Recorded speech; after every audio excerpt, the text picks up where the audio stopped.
Hi, I'm Bobbi Kidder.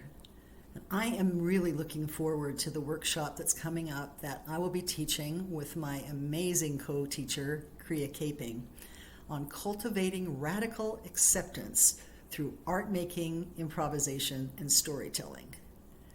Radical. In my resources, I have a collection of books that's growing every day.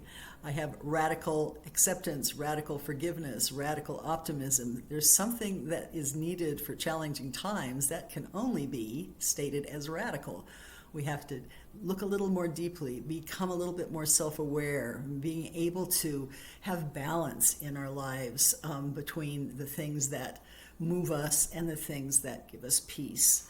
And that's what we're looking at in this workshop. And we will do some drawing, and so bring your art supplies, and we will also be doing some things that help us tell our story, express what we're feeling about some things that require our attention. And so those are those things that you bring to the workshop, what things require your attention.